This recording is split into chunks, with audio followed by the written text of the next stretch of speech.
제가 서울로도 많이 가고 지방으로도 많이 갔는데 이상하게 수원 지역에서는 저를 찾는 교회들이 별로 없어서 아쉬운 마당에, 심지어 제가 어린이 사역만 10년을 했는데 10년 동안 제가 있었던 교회에서도 저를 불러주지 않는 상황이라서 괴로운 마당에 지금 신나는 교회가 이번 달만 저를 2번이나 불러줬죠. 그래서 너무 감사합니다. 그래서 제가 청소년 청년 수련회 때도 그때 참여했었고, 그리고 오늘도 이렇게 많은 성도분들과 함께 할 수 있어서 너무 감사하고, 간증 너무 좋네요.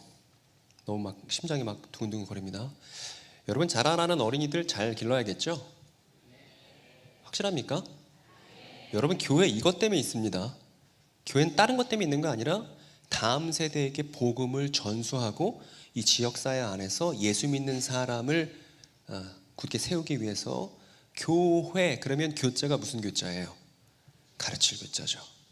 그래서 교회 교육이 유치부에서부터 아이들이 중고등부 지나서, 중고등부 별로 안 좋은 이름이죠. 청소년부가 맞겠습니다. 여기서 학교를 안 다니는 애들도 있으니까 유초등부 지나서 청소년부 지나서, 너 어디가? 가만히 있어. 너 혼나? 가만히 있어. 가만히 있어. 오늘 내일 잘 들어야 돼. 아저씨 무서운 아저씨야. 혼나. 그러면 안 돼. 어쨌든 여러분, 그래서 오늘 이제 얘기를 하려고 하는데, 교회 교육 중요하다고요. 근데 좀 아쉬운 게 뭐냐면, 자, 오늘 신나는 교회 들어와서 교회 들어오니까 신천지 아웃포스터들 여러 개 붙은 걸 봤습니다. 제가 누구인지 잠깐 소개를 해드리자면, 저는 신천지 경험했던 친구들을 만나서 대화를 나누고 그 친구들과 새롭게 교우 관계를 쌓는 일이 제 인생의 가장 기쁜 사람이에요. 그래서 지난 한 5, 6년 동안 이단 경험자들을, 또 이단 피해자들을 계속 만나왔습니다. 만나오면 대부분 이제 2부류로 나눠집니다. 한쪽은 이제 이단 안에 몸담고 있다가 저를 만나는 경우, 아닌 경우는 교회 권사님, 집사님인데 어느 날 자기 자녀가, 어느 날 자기 딸이 신천지 교인이라는 걸 원치 않게 발견하고서 놀란 마음으로 저한테 연락을 주시는 경우입니다.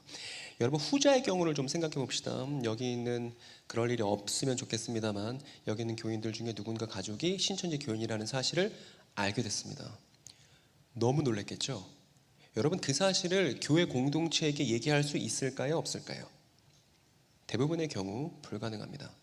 왜냐하면 자식 농사 그렇게 지었느냐고 손가락질 당할까봐 교회 권사님들도 그런 얘기를 교회 안에서 공론화할 수 없게 됩니다. 그러면 그런 분들이 어디 나눌 데가 없어서 저를 찾아오는 거예요. 속이 까맣게 타서 말입니다.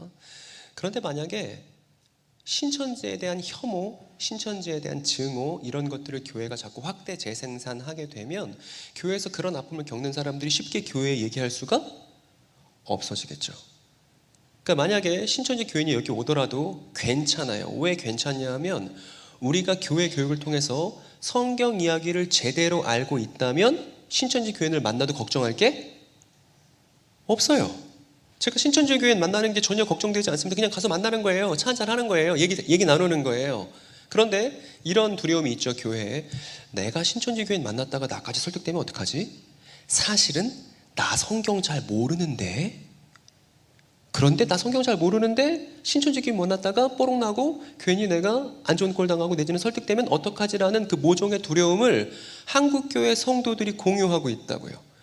그리고 그 두려움 때문에 적개심 내지는 그냥 편나누기 방식으로 문제를 아주 간편하게 해결하려고 했었던 것이 종래까지의 사이비 2단 대처였습니다, 여러분.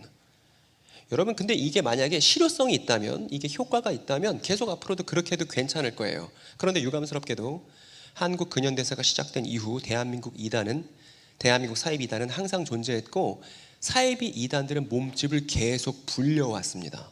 한 번도 교회가 그 사람들에 대해서 관심 없이 사이비 2단은 그냥 접촉도 하지 말아야 된다고, 사이비 2단 아주 미워해야 된다고, 이렇게 선만 긋는 일을 지금까지 반복했는데 결과가 뭐예요? 대한민국에서 대형 이단들을 그 대형 이단들이 계속 출현하는 것들을 우리가 봐왔죠. 여러분, 우리 다음 세대들에게 제2의 신천지, 제2의 JMS를 물려주지 않고 싶습니다. 여러분 어떠신가요? 유감스럽게도 지금 이렇게 하면 물려준다고요. 지금 이렇게 그냥 종이 한 장 붙여놓고, 내지는 그냥 신천지 가지 마세요, 그냥 신천지 나쁜 거예요, 사이비 이단 안 좋아요, 이런 식의 대처, 얄팍한 대처는 또다시 사이비 이단을 후대에 물려주는 일이 될 수밖에 없을 겁니다. 게다가 지금 신천지의 교주는 아주 고령이고 이제 좀 있으면 죽겠죠. 본인은 안 죽겠다고 얘기했겠지만. 근데 죽게 되면 여러분 여기 수원, 병점, 동탄 이 지역 안에서도 사이비 이단 경험자들이 많고 또 신천지 교인들도 많죠. 그 사람들 마음이 어떻겠습니까, 여러분?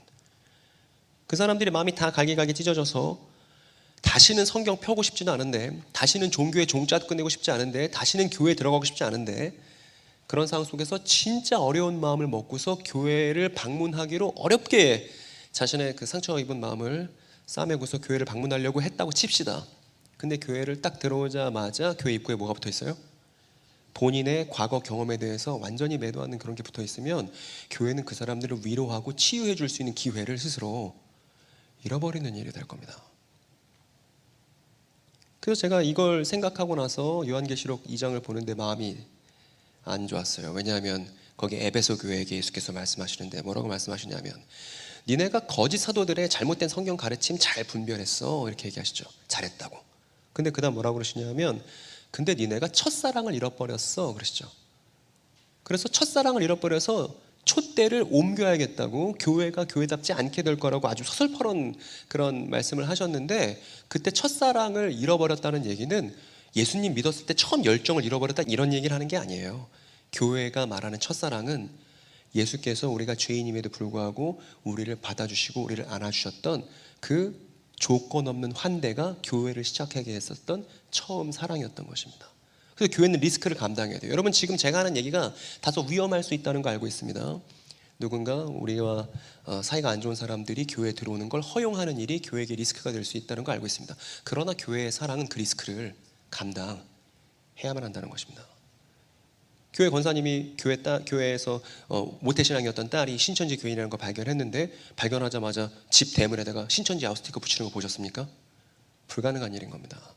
사랑 아니고서는 이 문제를 해결할 수가 없는데, 제가 말하는 사랑의 탁월한 방식은 교회 교육을 통해서 우리가 복음을, 성경 이야기를 제대로 알아야 한다는 거예요. 제대로 알아야 한다는 것입니다. 그게 없으면 다 안 돼요. 그래서 잠깐 화면 한번 넘겨주시기 바랍니다. 제가 어떤 걸 준비했는지 좀 말씀드릴게요. 가만히 있어, 너 하지 마. 하지 마, 너. 오늘 왠지 방해될 것 같다, 너. 아주 고마워. 그래도 너 때문에 웃었어. 설명을 해드리면, 오늘날 사이비 이단에 대해서 좀 말씀을 드릴게요. 오늘날 사이비 이단, 저 사람들이 이제 신천지 수료생들입니다. 신천지에서 1년에 걸쳐서 성경 공부를 빡세게 받은 사람들인 겁니다. 그래서 나는 마침내 이제 성경을 깨달았어 라는 자부심이 있는 사람들인 것이죠. 그런데 오늘날 사이비 이단을 가만 보면요, 사회 봉사 활동을 대단히 많이 합니다. 그래서 하나님의 교회도 자랑해요. 뭘 자랑하냐 하면 영국 여왕상, 봉사활동으로 영국 여왕상 받았다고 자랑합니다. 신천지도 사회봉사활동 열심히 해서 따로 단체를 만들어줄 정도로 사회봉사활동에 열심을 내서 우리가 그렇게 나쁜 사람들이 아닙니다 라는 이미지 개선을 아주 다각도로 추구하고 있습니다. 그리고 예전에는 사이비 이단하면 집문서 갖고 오고 땅문서 갖고 오고 싹 다 이제 폐가망신 시키는다고 생각을 했지만, 오늘날 사이비 이단은 그렇지 않아요. 우리가 한국교회보다 도덕적이고 윤리적입니다 라는 걸 표방하고, 그리고 한 번에 뭐 많은 금전적인 어떤 손해를 갖고 오기보다는, 그런 일도 왕왕 있습니다만, 그러기보다는 다달이 회비, 다달이 갖가지 돈들을 내면서 마치 신문을 구독하면 우리가 구독료를 내고서 신문을 받아보듯이 적은 돈을 꾸준하게 오랫동안 받아내는 거예요. 그리고 조직에서는 뭘 줍니까? 소속감을 줍니다. 그리고 말씀을 네가 마침내 이렇게 이해할 수 있게 되었다는 그 쾌감, 해석적 쾌감을 준단 말입니다. 그게 저 세 번째입니다. 그래서 오늘날 사이비 이단에 몸담고 있는 사람들은 자신들이 속한 그 조직에 성경 해석의 자부심을 갖고 있고, 또 그 구성원들이 그 내용을 표현하는데 교육에 중점이 있습니다. 그래서 신천지만 하더라도 수업이 끝나면 항상 스피치 훈련을 해요. 부녀자분들이 그날 배웠던 것들을 표현할 수 있게 합니다. 그리고 하나님의 교회 사람들도 2명씩 짝지어서 길거리든 가가호 방문하면서 본인이 알게 된 교리 내용에 대해서 표현하는 그런 계기들을 많이 갖게 됩니다. 이게 오늘날 사이비 이단의 모습이에요. 그렇다 보니까 사이비 이단 되게 나빠, 되게 비윤리적이야, 예를 들어 넷플릭스에서 나는 신이다에서 봤던 것처럼 이렇게 비도덕적이야 라고 우리가 얘기를 한다면, 사이비 이단에 몸담고 있는 사람들은 마음에 와닿겠습니까? 안 와닿겠습니까? 그거는 일부 극단적인 케이스에서 그런 거고 내가 경험하고 있는 우리 조직은 그렇지 않아 라고 경험적으로 설명을 하게 될 겁니다. 그렇기 때문에 그냥 나쁘다, 그냥 못됐다라고 말하는 건 아무 설득력이 없고 오히려 당신들이 경험 안 해봐서 모르는 거야. 당신들이 안 해봐서 모르는 거야. 와봐, 되게 좋아. 이런 얘기를 오히려 하게 되는 것이죠. 이런 상황 속에서 화면을 보시면 이제 한국교회 상황을 좀 보여드리겠습니다. 그래서 신천지 정말 좋은 곳이야. 하나님의 교회 정말 좋은 곳이야. 이렇게 개인적으로 평가를 내리고 있다는 것입니다. 그래서 좋아서 남아있는 거예요. 좋아서 남아있는 겁니다. 억지로 남아있는 게 아니라 자발적으로 좋아서 남아 있다는 사실을 우리가 반드시 알아야만 한다는 거예요. 그런데 오늘날의 교회를 보면 이제 교회 목사님입니다. 그리고 옆에 교회 권사님 두 분을 제가 그려놓은 거예요. 너무 잘 그렸죠? 저 캐릭터가 나면 항상 이제 교회 목사님과 권사님이라는 걸 유념해 두시고, 그런데 교회를 돌아보면 신라면 교회 어떨지 모르겠습니다. 일단 교회가 사회봉사 활동에 이단만큼 열심 내기가 어렵죠. 그리고 교회가 바빠요. 여러 가지 교회 내 활동 때문에 말입니다. 그리고 예배가 많죠. 수요일도 예배해야 되죠. 금요일도 예배해야 되죠. 토요일 날은 예배 준비해야 되죠. 주일날도 예배 잔뜩 있죠. 그리고 새벽 기도까지 생각해 보세요. 뭔가 교회 밖에서 지역사회를 위한 활동을 하는 게 사실은 지역교회의 현실상 어려운 게 사실입니다. 그리고 교회 운영과 사역을 위해서는 꾸준한 헌금이 필요하죠. 그러니까 교회에서도 주기적으로 돈을 내야만 합니다. 그것이 어떤 이름이 되었든지 말이에요. 교회 운영을 위해서 필요한 것이죠. 그런데 세 번째가 가장 치명적인데 오늘날 교회가 어떠냐 하면 성경 해석에 대한 진지한 관심이 결여되어 있고 교회 구성원들이 성경 내용에 대해서 본인이 믿고 있는 바에 대해서 그 성경 스토리에 대해서 표현하기를 어려워합니다. 그래서 제가 교회 전국에 있는 교회들을 순회하면서 물어보면 창세기부터 요한계시록까지 어떤 내용으로 흘러가는지 설명하고 표현할 수 있는 성도를 만나는 건 이제 거의 불가능한 지경에 이르렀습니다. 여러분 신나는 교회는 어떻습니까? 어렸을 때부터 모태신앙이라서 유치부부터 경험했는데 쭉 교회에서 10년, 20년, 30년 교회에서 중직을 맡게 되었는데 그럼에도 불구하고 내가 성경에 대해서 다른 사람에게 탁월하게 표현하는 것이 교회 구성원들 중에 그런 사람을 찾아볼 수가 없는 게 지금 오늘날 교회의 현실이라는 거예요. 여러분 그럼 이건 왜 그런 거냐 하면 교회 교육이 철저하게 지금 실패했다는 걸 우리가 수긍해야 된다는 거예요. 교회 교육의 철저한 실패인 거예요. 저 아까 어린이들 간증하는 거 봤습니다. 너무 예쁘죠? 제가 어린이 전도사만 10년 했으니까 그 아이들에 대한 절절함이 지금도 있습니다. 그런데 이 친구들이 창세기부터 요한계시록까지 어떤 내용으로 흘러가는지 그리고 복음서를 폈을 때 그 복음서에 대해서 이건 이렇게 이해해야 되는 거야 라고 표현할 수 있어야 그래야 제가 안심을 하겠다는 거예요. 그런데 여러분 생각해 보십시오. 오늘날 교회 교육을 오해하는 측면, 잘못된 접근에 대한 얘기를 해볼게요. 오늘날 교회 교육을 설교로 이걸 해보려고 하는 교회들이 있습니다. 목회자의 설교를 통해서 뭔가 교회 교육을 해보려는 시도들을 한단 말입니다. 근데 이거는 불가능한 일입니다. 여러분 설교가 한 번 할 때마다 몇 분 정도 하죠? 신나는 게 몇 분 정도 합니까? 그래? 너무 지나친데? 졸도하는 거 아니야? 대부분의 현대 교회가 이제 30분 미만입니다. 근데 30분 미만의 설교를 일주일에 한 번 듣죠. 그죠? 그러면 성경은 대하서사시인데 내용을 들으면 제가 권사님들, 집사님들 얘기 들으면 꼭 이런 얘기들 하세요. 난 성경 몰라요. 잘 모르고 목사님만 아세요. 막 이래요. 근데 어제 봤었던 주말 드라마 얘기는 기가 막히게 잘해요. 걔가 나쁜 놈이라고, 걔가 죽일 놈이라고, 제가 바람 폈다고 이런 얘기 엄청 재밌게 잘한단 말입니다. 성경도 이야기인데 성경 이야기는 그렇게 하지 못하면서 드라마는 너무 재밌게 잘 보신단 말입니다. 왜냐하면 교회 교육이 연속극임에도 불구하고 일주일에 한 번 25분짜리 연속극 그냥 듣기만 했는데 이걸 어떻게 다 꿰서 연결해갖고 설명을 하겠습니까 여러분. 그렇게 10년을 한다 한들 20년을 한다 한들. 그러니까 뭐만 남냐 하면 이제 이 빛나는 보석 같은 친구들 청소년기 되잖아요. 그럼 이제 캠프 같은 데 가서 열심히 뛰고 찬양하고 열정적으로 할 겁니다. 제가 그거 열심히 했단 말입니다. 근데 그거 며칠 못 갑니다 여러분. 그거 그냥 다 휘발되는 거예요. 그런 감정적인 건. 뭐가 남아야 되냐 하면 지식이 남아야 되고 이해가 남아야 되고 내가 성경 이야기를 어떻게 해석했는지가 그 사람의 세계관 안에 남아야 된단 말입니다. 뭘 통해서? 교회 교육을 통해서. 근데 그게 안 되니까 여름에 무조건 몰빵해서 애들 뛴다? 그거 해봤자 안 되는 걸 한국교회가 이미 경험을 했단 말입니다. 그러니까 당장 우리가 결과를 보지 못하더라도 지금 교회에서 교회 교육을 맡으신 분들은 지금 교회 교육의 현실을 반성하고 뿌리부터 우리가 다시 생각해 봐야 되는 거예요. 성취도는 간단합니다. 어떤 거냐면 우리가 사이비 이단 경험자를 만나더라도 안심하고 우리 이야기를 할 수 있을 정도가 되어야 됩니다. 그리고 사이비 이단 경험자들이 성경 보면 이거예요. 이거예요라고 말할 때 그거 아니고요. 이거예요라고 말할 수 있을 만큼 우리 마음속에 잘 설득력 있게 갈무리 되지 않으면, 여러분 어렸을 때 청소년기 때 교회 생활 열심히 하다가 20살 되면 자기 생각하기 시작하면 이제 교회 떠나는 친구들 너무나 많이 봤습니다. 장로님 아들딸, 권사님 아들딸 생각할 만한 나이가 되면 교회를 떠나는 경우들을 우리 많이 봤잖아요. 왜 그런 거죠? 제대로 된 세계관 교육이, 제대로 된 성경 이야기 교육이 안 되었기 때문인 거예요. 어르신들 공감하십니까? 아니에요? 여러분 이거 진짜 큰일입니다. 여러분, 교회 교육이 제대로 안 돼 있어서 지역사회에 사이비가 범람하는 거예요.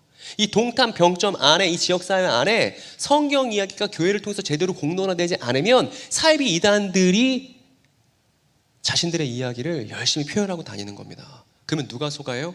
우리의 이웃들이 아파하게 됩니다. 또 누가 아파하게 돼요? 우리 교우들이 아파하게 되는 겁니다. 그래서 다시 교회 교육의 처음과 끝을 교회가 고민할 필요가 있다. 여러분 이걸 꼭 여러분께 주제시켜 드리고 싶습니다. 화면 보여주십시오. 증명을 한번 해볼게요.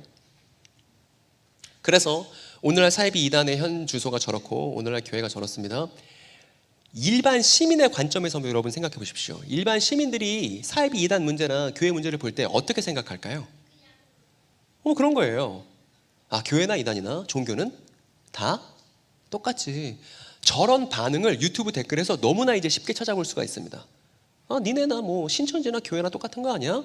그냥 다 어떤 돈 내고 자신들의 소속감 유지하면서 니네 성경에서는 전에 성경에서는 뭐가 뭐 그렇게 중요해? 이런 분위기들을 우리가 사회에서 느낄 수 있단 말입니다.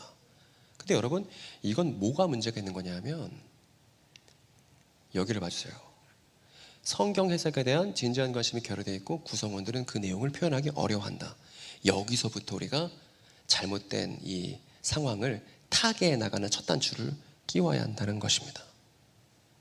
그래서 제가 예전에 있었던 어린이 교육했을 때는 뭐만 했냐면 1년 내내 똑같은 설교만 했습니다. 제가 만든 그림이 있는데 창세기부터 요한계시록까지 한 번에 그리는 그림이 있어요. 그래서 이렇게 칠판 하나 걸어놓고서 창세기부터 계시록까지 분필로 그려가는 거예요.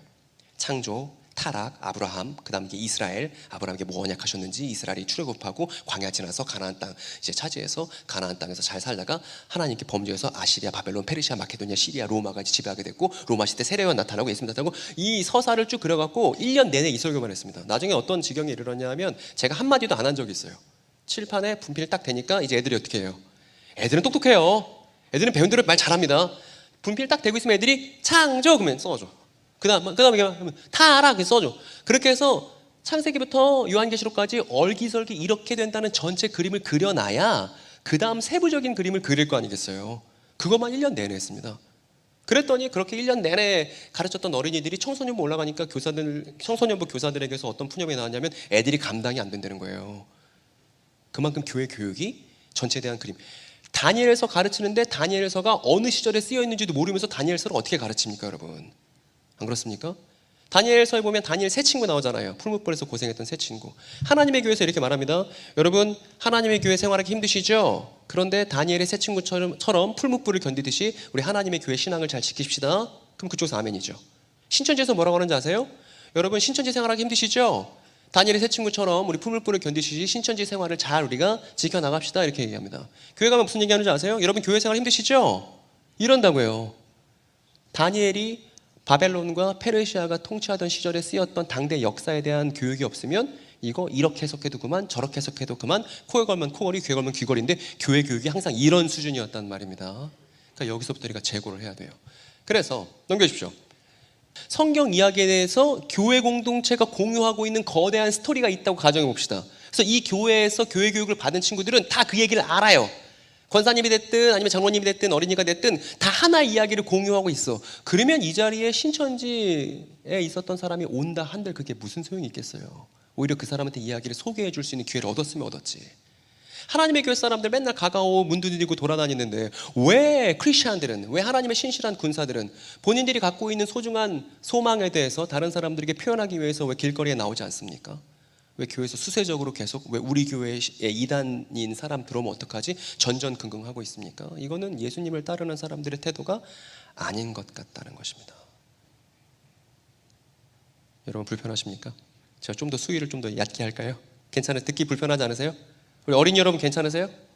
아, 어린이는 괜찮됐어. 됐어. 니네만 되면 어른들이 이제 금방 이제 돌아가실 거고 괜찮으니까 니네들만 잘. 아니 죄송합니다. 어린이들 잘 들어. 어린이들만 잘 들는데 니네만 보고 할게. 넘겨주세요. 그래서 제가 오늘 어린이들이 올 것 같은 예상이 들어서 다 귀여운 그림을 그렸으니까 이제 아이들도 잘 집중해서 볼 수 있을 겁니다.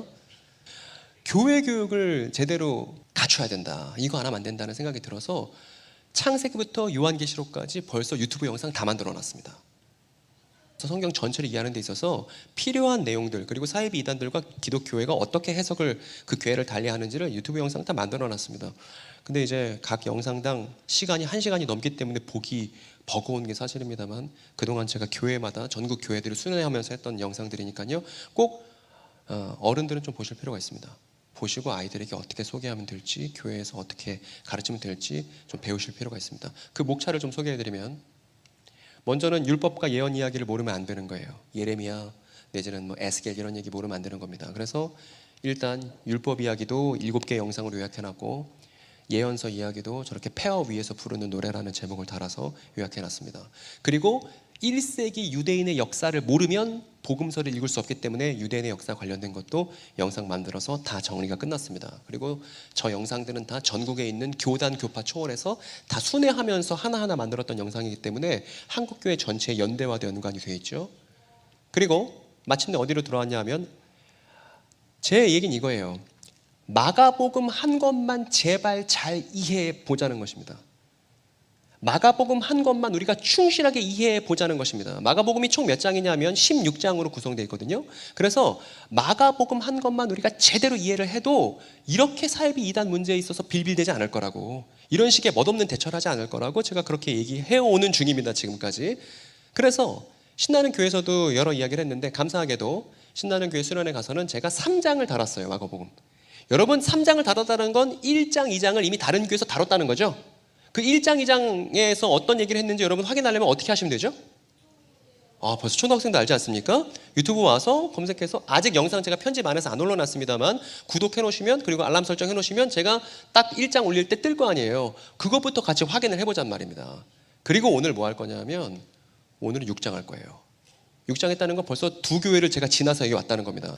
그래서 마가복음 전체를 이해하는 것이 지금 제 목적이고, 교회에게 여기에 대해서 도전하는 것이고, 오늘 제가 하는 얘기가 그동안 제가 해왔던 얘기 전체를 담을 수 없겠습니다만, 그럼에도 마가복음 6장 하나 정도로 우리가 충실하게 이해해서 성경을 어떻게 보는 것인지 한번 맛을 보자는 것이죠.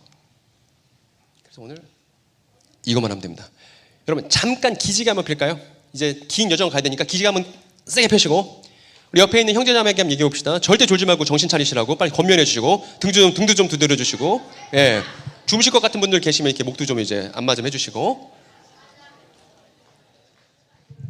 여러분, 지금부터 우리가 보게 될 프레젠테이션은 제가 2주를 꼬박 거기다 시간을 다 쏟아부어서 치밀하게 구성했습니다. 그래서 오늘 제가 하는 내용을 여러분들이 제대로 이해한다면 사이비 이단 가라고 등 떠밀어도 갈 수가 없게 됩니다. 그리고 성경을 보는 새로운 시각을 얻게 돼요. 그러니까 여러분, 지금부터 이제 이 마가복음 6장 마지막 장 끝날 때까지 집중해서 잘 따라오셔야 됩니다. 그럼 시작하겠습니다. 여러분, 마가복음 6장이 이렇게 시작됩니다.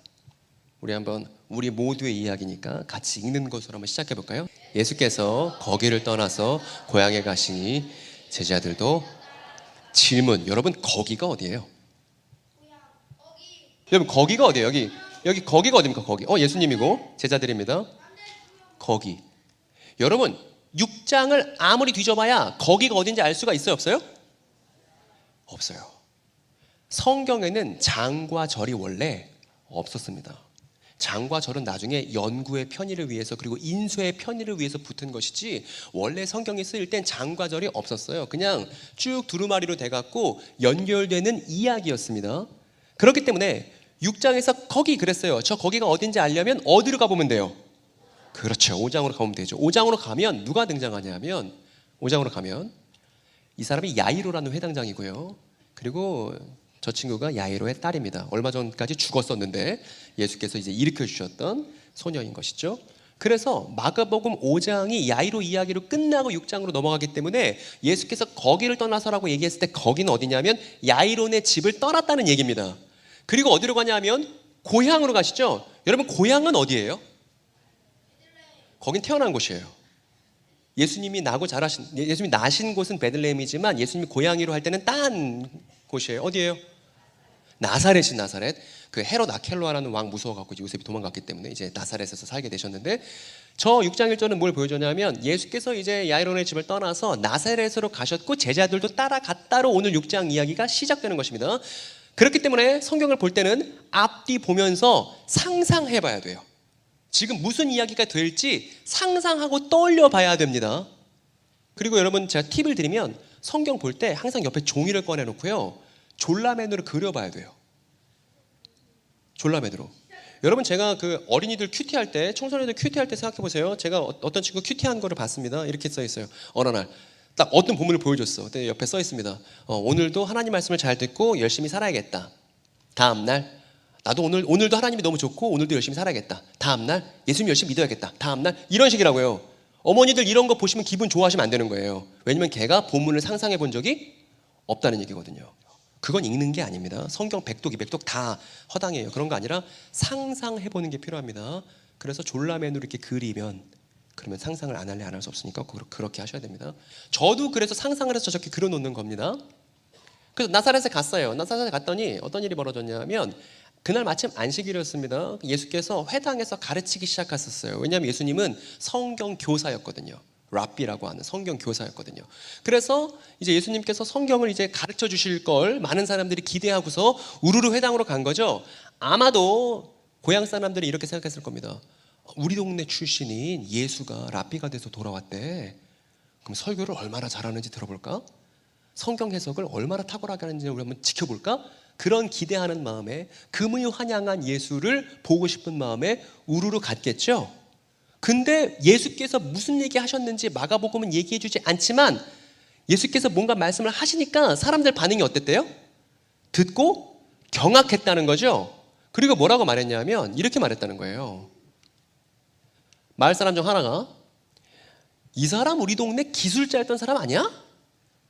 그리고 저 사람 가족도 우리가 다 아는 사람인데 저 사람 저렇게 말해도 돼? 이렇게 반응했다는 겁니다.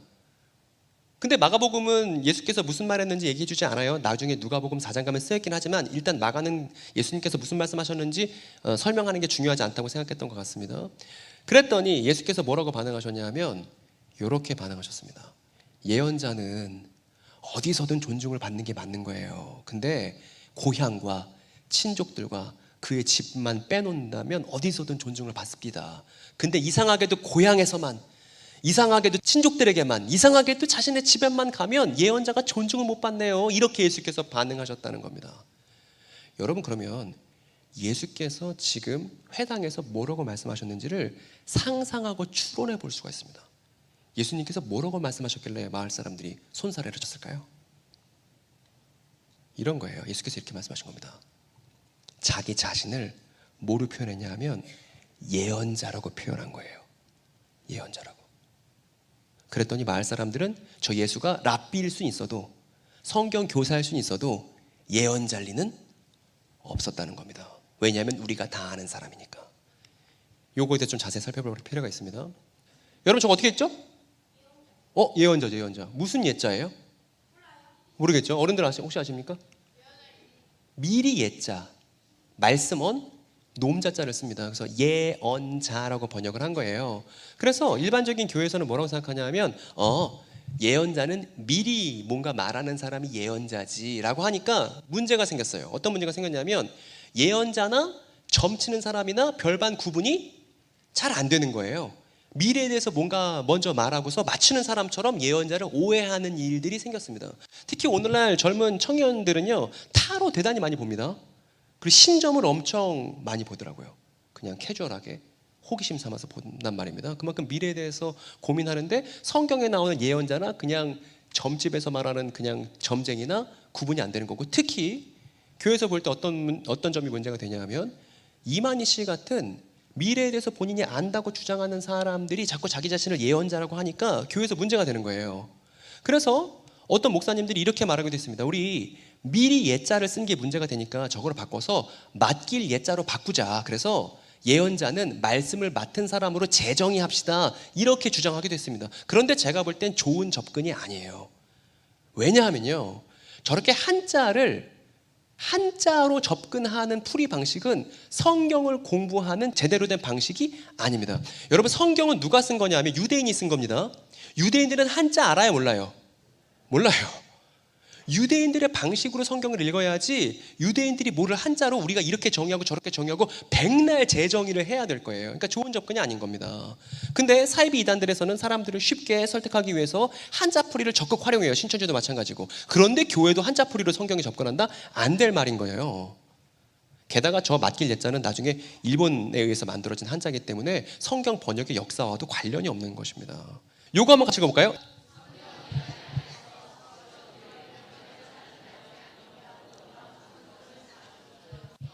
성경에 대해서 궁금하고 성경 개념에 대해서 궁금하면 반드시 뭐 해야 되냐면 성경 이야기 안에서 직접 의미를 확인해보는 과정을 반드시 거쳐야 합니다.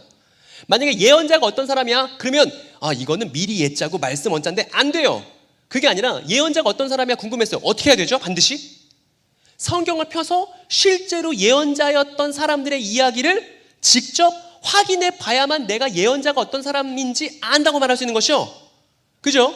근데 교회도 직접 확인해보지 않고 신천지교인도 직접 확인해보지 않습니다. 양쪽이 직접 성경 이야기를 확인해본 적이 없는데 둘이 만나서 우리가 맞다고 싸운단 말입니다. 잘못됐다고요. 반드시 본인이 성경에 대해서 궁금증이 있으면 이야기에서 직접 확인해 봐야 된다는 거예요. 그러면 우리가 예언자가 어떤지 한번 확인해 볼게요. 보면 여러분 일단 예언자들 중에 여러분 아는 사람 중에 유명한 사람 누구 생각나세요? 애들이 교육을 잘 받았습니다. 제가 예레미야예요. 놀랐죠? 눈물의 선지자, 눈물의 예언자잖아. 예레미야잖아. 바벨론에 의해서 성전이 무너질 거고 이스라엘이 포로로 끌려갈 거라고 이제 예언했었던 예레미야입니다. 근데 예레미야에 보니까 서두에 이런 말씀이 있네요. 그럼 같이 한번 읽어볼까요? 나에게 말씀하셨다. 내가 너를 모태에서 짓기도 전에 너를 선택하고 네가 태어나기도 전에 너를 거룩하게 구별해서 뭇 민족에게 보낼 예언자로 세웠다. 즉 하나님께서 예레미야를 예언자로 세웠다는 거죠. 언제부터? 모태에서 짓기도, 그러니까 수정되기도 전에. 그러니까 아주 예레미야가 존재하지도 않을 때부터 예레미야를 예언자로 하나님께서 선택하셨다고. 질문 하나 합시다. 여러분 뭇 민족 보이시죠? 뭇이라는 단어를 성경에서 봤어요. 무슨 뜻이에요? 뭇. 뭇은요 여러라는 뜻이에요. 여러. 그러니까 여러 민족에게 보낼. 그러니까 예레미야는 이스라엘에게만 보낸 것도 아니죠. 여러 민족에게 보냄을 받은 것이죠. 그리고 뒤에 보면 왜 자꾸 목사님들이 맡길 예자를 쓰자고 말하는지에 대한 근거가 저기 써 있네요. 여기다 한번 읽어봅시다. 주님께서 손을 내밀어 네 입에 대시고 내게 말씀하셨다. 내가 내 말을 네 입에 맡긴다고 하니까 이제 이 맡긴다 때문에 맡길 예자를 쓰자는 주장들을 하는 겁니다. 근데 이건 예레미야를 읽어보기 전에는 그런 것만 알아서는 사실은 도움이 안 된다는 거예요. 그래서 이제 저 예레미야를 하나님께서 임명하셨고 그리고 자신의 말을 예레미야에게 위탁하시고 맡기셨다는 겁니다. 이게 첫 번째. 그 두 번째, 이거 하나의 케이스만 보고서 우리가 다 그게 맞다고 할 수는 없으니까 이 사람은 누구냐 하면 이사야라는 예언자입니다. 이사야의 경우도 제가 읽어볼게요. 우시야 왕이 죽던 해에 나는 높이 들린 보좌에 앉아 계시는 주님을 배웠는데 그의 옷자락이 성전에 가득 차 있었다. 이렇게요. 그리고 이사야가 이제 하나님 보고 막 이제 자신이 죄인이라고 두려워하니까 스랍들 중에 하나가 제단 숯불을 갖고 와서 이사야의 입에 댔더니 이제 이사야가 정결케 되었고 그 천사가 얘기하죠. 네 죄가 해결되었어. 그랬더니 이제 이사야가 안 들리던 게 들리기 시작하는데 뭐가 들리냐 하면 하나님께서 누가 우리를 위하여 갈꼬? 라는 소리가 들립니다. 그러니까 그때 이사야가 뭐라고 말하냐면 이렇게 말하는 거예요. 주님 제가 여기 있습니다. 저를 보내주십시오. 그 얘기를 하죠. 저는 여러분 어렸을 때 주일학교 생활할 때 이거 헌금송으로 맨날 불렀습니다. 여러분 무슨 노래인지 아세요? 주님 내가 여기 있사오니 이거 하면서 헌금바구니 돌렸다고요. 근데 제가 나중에 나이 들고 성경 열심히 보니까 이거 헌금송이 아니라 예언자 임명송이었네. 그러니까 이게 교회가 성경도 안 읽어보고 그냥 대충 나를 드린다는 거니까 헌금도 드리면 되겠구나 이렇게 생각한 거예요. 이사야 6장도 제대로 교인들이 모르는 상태에서. 이게 참 안타까운 일입니다. 어쨌든 그래서 저 보내주십시오 하니까 하나님께서 이사야를 보내면서 이상한 얘기 하세요. 너 내가 보낼 건데 니네 이스라엘 백성들이 유대가 듣기는 들어도 깨닫지 못하고 보기는 보아도 보지 못한다. 그러니까 너는 니네 백성의 심장, 이 백성의 심장을 둔하게 만들어라. 이렇게 이상한 수수께끼 같은 말을 합니다. 아니 자기 말을 위탁시켜서 보내면서 하나님 말씀하시기를 그 백성의 심장을, 그 백성의 마음을 둔하게 만들어라. 이상하잖아요. 그러니까 이사야가 아니 하나님 언제까지 이 백성의 마음을 그렇게 둔하게 만들어서 못 알아먹게 하실 거예요? 라고 했더니 하나님께서 뭐라고 말씀하시냐면 요거 같이 읽어봐야죠. 읽어봅시다. 유다의 성읍들이 황폐해지고 사람들이 먼 나라로 흩어져 이 땅이 버려지며 거룩한 씨가 남아서 그 땅의 이게 무슨 얘기예요? 언제까지 니네가 못 알아먹을 거냐 하면 유다의 성읍들이 다 황폐해지고 사람들이 다 포로로 끌려가고 그러더라도 거룩한 씨 하나가 남아서 그 폐허가 된 땅의 그루터기가 될 때까지는 못 알아들을 거야. 그런데 그 거룩한 씨가 남아서 폐허가 된 그 땅 위에서 그루터기가 되면 그때부터는 알아들을 수 있다 없다? 있다. 여러분 잘 기억해 주십시오. 이거 알면 신천지 갈 수가 없으니까. 그 다음 이사야의 경우도 특별한 사건을 통해서 하나님께 예언자를 임명받았고 그리고 임명받은 이사야는 하나님께 위탁받은 내용이 있었네요. 그죠? 이번에는 에스겔입니다. 에스겔의 경우도 마찬가지예요. 에스겔이 포로로 잡혀온 사람들과 함께 강가에 있었는데 하나님께서 에스겔에게 환상을 보여주십니다. 환상 속에서 어떤 일이 벌어지냐면 하나님께서 말씀하세요. 너 인자야, 아담의 아들아, 내가 너에게 주는 이 두루마리를 먹어. 그리고 네 배를 배부르게 해라. 그래서 에스겔이 환상 속에서 하나님께서 주시는 두루마리를 먹었어요. 이제 배가 불러졌어요. 그러더니 뭐라고 그러시냐면 너 이제 이스라엘 족속에 가서 내가 하는 바로 이 말을 그 사람들에게 전달해라. 그러면서 에스겔이 후반부가 이렇게 4장부터 이어집니다. 정리 봅시다. 예레미야, 이사야, 에스겔. 여러분 저는 지금 대단히 신학적인 얘기를 하는 것도 아니고요. 어려운 단어를 쓴 적도 없습니다. 그냥 그림 그려서 여러분들을 어린이라고 생각하고 유초동부, 거대한 유초동부라고 생각하고서 지금 하고 있는 중인 거예요. 이 예언자들의 공통점을 보니까 예언자는 어떤 사람을 가리켜서 말하는 것인지 우리가 짐작할 수 있겠죠. 제가 내린 정의가 합당한지 여러분들이 판단해 주시기 바랍니다. 예언자는 충격적인 사건을 계기로 하나님의 말을 위임받은 사람들을 말한다. 괜찮습니까? 그렇죠. 이렇게 생각하면 딱 맞죠. 충격적인 사건을 계기로 임명을 받고 하나님의 말을 위탁받은 사람들을 가리켜서 예언자라고 하는 거예요. 그 예언자가 심판을 때론 선언하기도 하고 이스라엘의 문제를 얘기하기도 하고 미래 얘기를 하기도 합니다. 그런데 어떤 얘기를 하던 간에 예언자라는 사람이 나타난다면 그 사람은 충격적인 사건을 계기로 임명을 받고 하나님의 말을 위탁받아야만 그 사람이 예언자인 거예요. 그럼 질문입니다, 여러분. 여러분 제가 최근에 이제 신간이 나올 건데 만약에 여기서 맞추시는 분들은 제가 제 신간으로 나오는 책을 그냥 무료로 드리겠습니다. 누구도 지금 저를 제외한 누구도 지금 읽어본 적이 없는 그 전설의 책인데 제가 꼭 맞추시는 분에게 꼭 그 책을 읽을 수 있는 기회를 드리고 싶습니다, 여러분. 여러분 지금 저 사람 누구냐면 아브라함이거든요. 아는 사람 빨리 손 드세요. 너 아니고 가만히 있어. 질문도 안 했어. 여러분 아브라함은 예언자일까요? 아닐까요? 너 뚱뚱한 친구. 하지마 너 하지마. 아브라함 예언자일까 아닐까요? 뭐예요? 두 번째 친구 뭐예요? 남자친구. 네, 아브라함 예언자야 아니에요? 탈락. 엄마 얼굴 만지던 친구. 너밖에 없어. 너도 탈락. 그래 너 뚱뚱한 친구. 왜? 알겠어. 이거 다음 문제를 우리 바랍시다. 내려보세요. 여러분, 어른들께 한번 지금 어른들 한번 해보세요. 이거 맞다. 이거 아니다. 이거 상품 안 걸고 한번 해봅시다. 맞다, 아니다. 어른들 한번 해보세요. 아브라함은 예언자가 맞다, 아니다. OS 시작.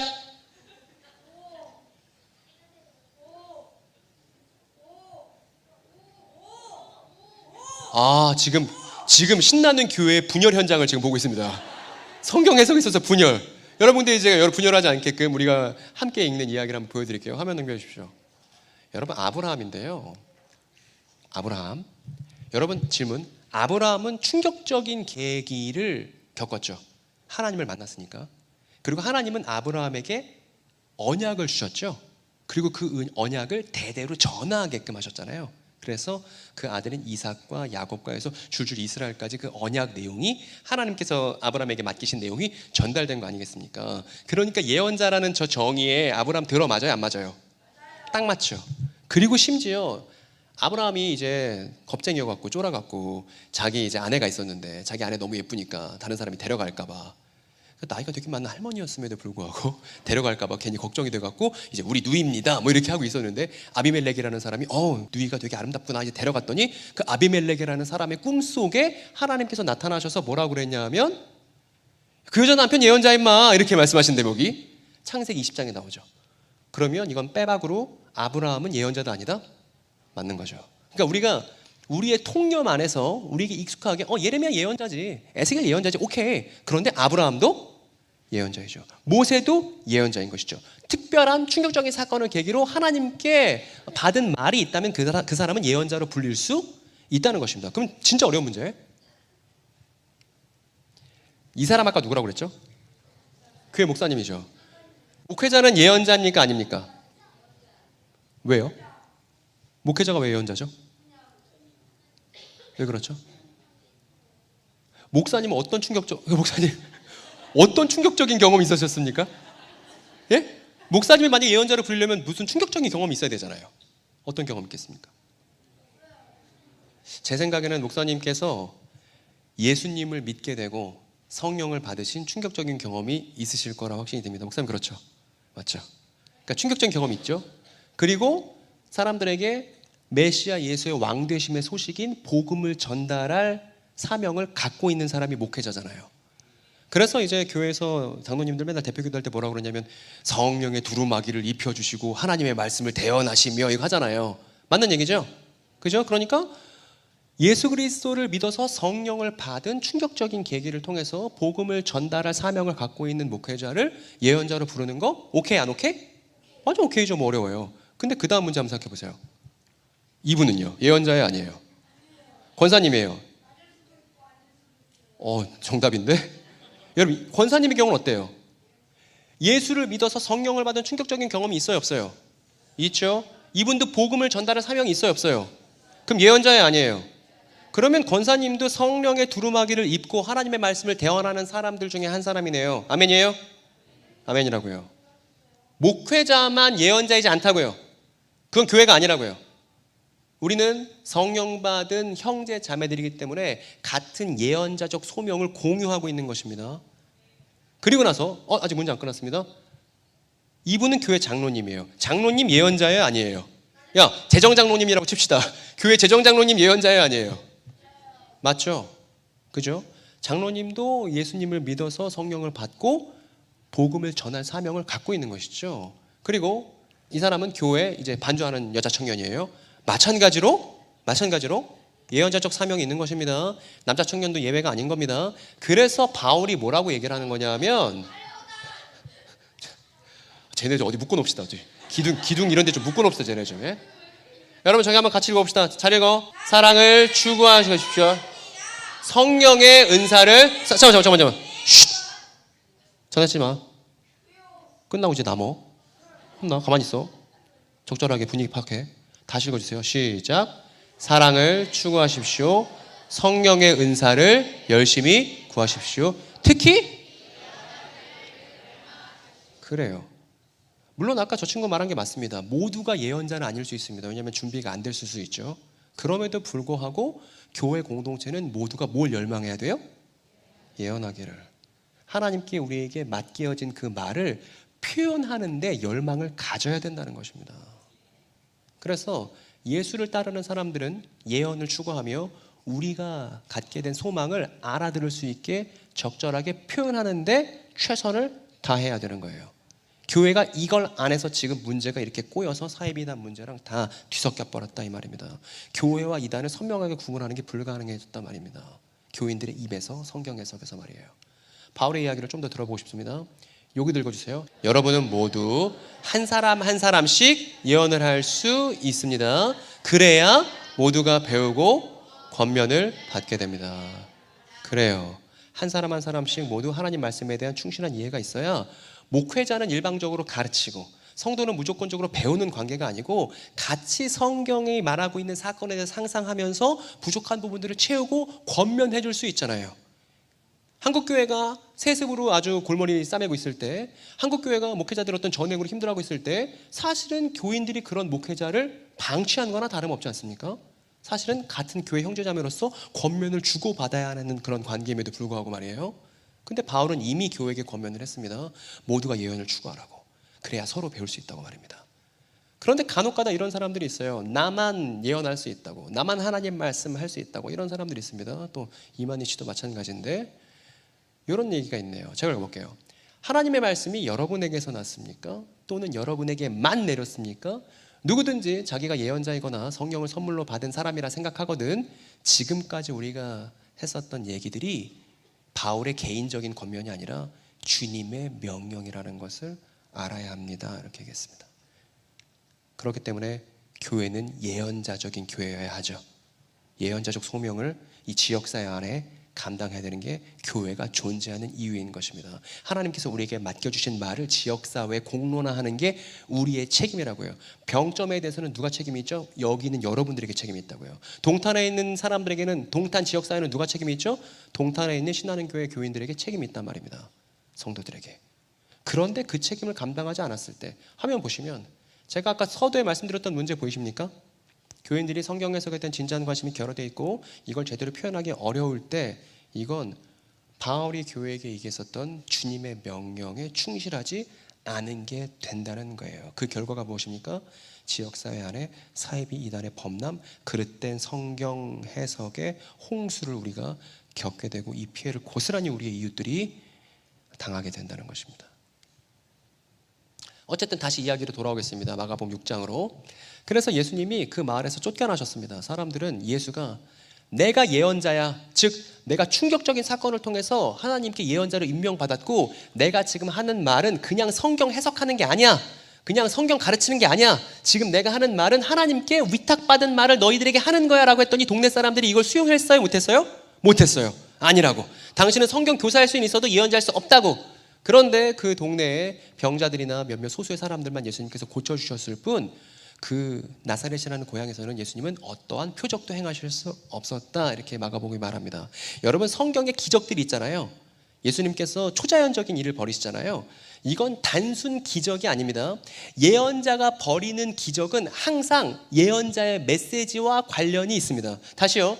예언자가 벌이는 기적은 항상 예언자가 전달하려는 메시지를 통해서 해석되는 기적이에요. 그래서 성경에 나오는 기적은 단순 기적이라 하지 않고 뭐라고 쓰냐면 표적이라고 합니다. 나타낼 표자를 써서. 즉 예수님의 기적, 초자연적인 사건은 그 안에 분명히 뭐가 있냐면 의미가 있는 거예요. 그러니까 오병이어 사건을 우리가 성경에서 읽었을 때 와, 예수님은 진짜 신기하게도 대단하신 분이기 때문에 이런 사건 하실 수 있네, 여기서 그치는 건 잘못된 거라고요.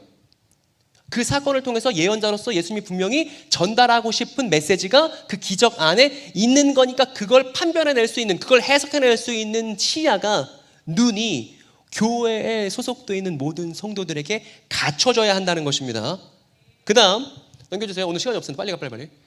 이제 애들의 이제 집중력이 떨어지기 시작했기 때문에 시한폭탄을 가져가지. 여러분, 그럼 예수는 예언자인 것까지 확인했는데 어떤 예언자인지 한번 확인해 봅시다. 예수님이 계신데, 여러분, 고향에서 예수님이 배척당하신 것은 잘된 일인 겁니다. 왜냐하면 고향에서 배척당하시니까 이제 예수님이 고향 아닌 다른 지역에다가 자기의 소식을 이제 알리기 시작합니다. 그래서 제자들을 둘둘씩 이제 짝으로 묶어줍니다. 그리고 고향 아닌 다른 지역들에다가 보내주시는 거죠. 그런데 보내주실 때 조건이 있었는데 어떤 조건이 있었냐면 회개하라고 선언하게 하고서 어떻게 했냐면, 첫 번째, 지팡이 외에 아무것도 가지고 가지 말 것. 두 번째, 빵 먹을 거 안 돼요. 주머니 안 돼요. 그리고 지갑, 동전 안 돼요. 그냥 지팡이 하나만 들고 빈털터리로 가는 겁니다. 대신 신발은 가능. 맨발은 좀 무리하니까. 그리고 옷은 2벌 안 돼. 옷도 그냥 그날 1벌. 그렇게 가정들을 방문해서 만약에 받아들여 주면 그 집 가서 먹을 수 있죠. 그 집에서 쉴 수 있죠. 만약에 안 받아들여주면 니네 진짜 나 안 받아들여줬지, 진짜 예언자가 보낸 사람 안 받아들여줬지, 발에 신발 툭툭 털고 그냥 비켜가라고 요렇게 명령하시고 제자들을 둘둘씩 보내셨단 말입니다. 질문입니다. 여러분 이게 우리 한국인의 상식상 말이 되나요? 지팡이 하나든 거적대기 입은 사람이 나타나갖고 회개하라! 그러면 여기 있는 교인들 중에 어떤 분이 집으로 오세요 일단 밥부터 드세요 할 수 있어요?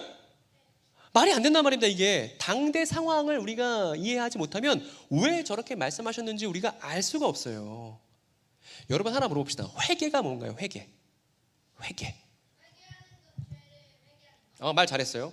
제가 잘못했습니다. 제 개인적으로 제가 물건도 훔쳤고 엄마 말씀도 안 들었고 이런 거를 회개라고 하잖아요. 그런데 우리가 한국교회가 회개를 그렇게 알고 있지만 성경을 읽을 때 성경에 나오는 회개는 그런 의미만 담고 있지는 않습니다. 무슨 얘기냐면 화면 보시면 회개하라 말했을 때 어떤 유대인이 이 얘기를 들었어요. 회개하라! 유대인이 들었습니다. 그러면 이 회개는 너 개인적인 죄를 고백해라가 아니에요. 너 개인적인 잘못을 다 끄집어내 이 얘기를 하는 게 아닙니다. 이 얘기 정도 수준이 아니라 회개하라는 말은 어떤 것이냐면 저 말을 들었을 때 유대인은 반드시 뭘 생각하게 되냐면 하나님이 마침내 예루살렘으로 돌아오셔서 예레미야, 에스겔, 스가랴, 이사야, 다니엘 다 똑같은 얘기를 했는데 무슨 얘기했냐면 하나님께서 예루살렘으로 오실 거라고. 여러분 잘 들으세요. 중요한 내용이니까. 교회에서 설교 때 예언서 설교를 듣기가 어렵기 때문에 이런 내용들이 생경한 교인들도 있을 겁니다. 잘 들어보세요. 예언자들이 한결같이 얘기했었던 내용의 공통점은 뭐냐 하면 하나님께서 예루살렘으로 오실 것이다. 오시면 어떤 일이 벌어지냐 하면 이 예루살렘이 회복이 되고 이 회복된 예루살렘으로 모든 이방인들이 몰려오는 겁니다. 하나님의 말씀을 배우기 위해서. 그래서 여러분 그 나이 드신 그 교인분들은 예전에 이런 찬양 부르셨을 겁니다. 오라 우리가 여호와의 산에 올라. 여호와의 산이 예루살렘이에요. 하나님의 성전에 이르자라고 이사야서 2장에 보면 이방인이 말하는 거예요. 즉 이방인들이 회복된 예루살렘으로 찾아오는 그 결말을 이사야가 노래했단 말입니다. 그래서 저 예루살렘이 전 세계의 으뜸 도시가 되는 거예요. 그리고 하나님께서 돌아오셨기 때문에 저 예루살렘에서부터 하늘에 계신 하나님의 통치가 지상에 펼쳐지기 시작한다는 게 모든 예언자들이 공통적으로 갈망했던 비전이었던 겁니다. 여러분 이거 한번 읽어볼까요? 하나님이 예루살렘으로 돌아오실 것이고 언약에 따라 창조 세계를 예루살렘에서부터 회복하실 것, 이게 예언자들의 공통 메시지란 말입니다. 그러면 하나님께서 예루살렘으로 돌아오셔서 그 하나님의 통치가 시작되는 걸 두 글자의 전문 용어로 뭐라 그러는지 아세요? 하나님께서 예루살렘으로 마침내 돌아오셔서 그 예루살렘부터 하나님의 통치가 마침내 시작되는 걸 두 글자의 전문 용어 유대인 표현으로 뭐라고 말하는지 아세요? 뭐라고 그러냐면 이렇게 말하는 거예요. 하나님의 나라. 두 글자는 뭐? 천국. 즉 회개하라.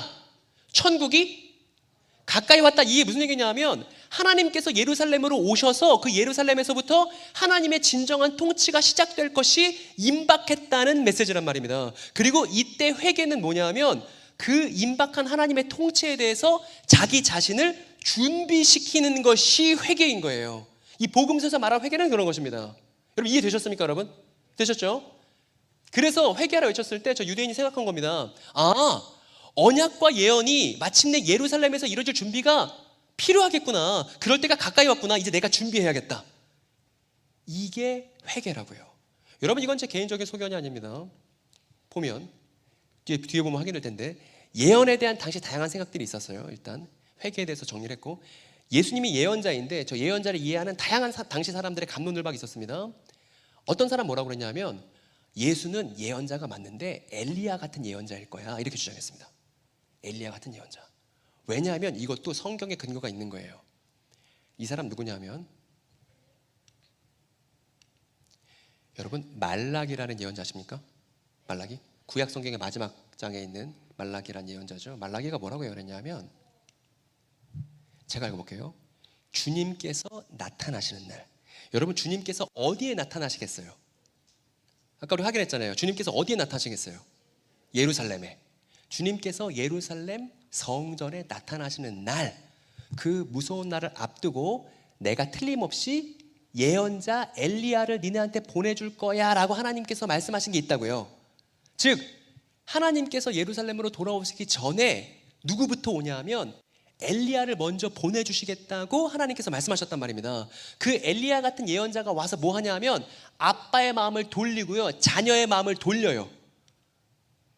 그래서 하나님을 맞이할 준비를 시켜요. 정의하면 조금 어려운데 집중해 주세요. 그러면 주님께서 예루살렘으로 오실 건데 그거를 준비하라는 거예요. 그 준비하는 건 뭐냐 하면 아버지와 자녀의 마음을 돌이키는 겁니다. 이걸 엘리야가 한다는 거예요. 엘리야 같은 예언자가 와서 이스라엘의 아버지와 자녀들의 마음을 돌이켜서 마침내 하나님이 예루살렘에 오실 때 그걸 맞이할 수 있는 준비를 시킨다는 겁니다. 여러분, 저 마음을 돌린다를 두 글자의 한자어로 어떻게 번역했는지 아세요? 마음을 돌리다, 회개라고 한 거예요.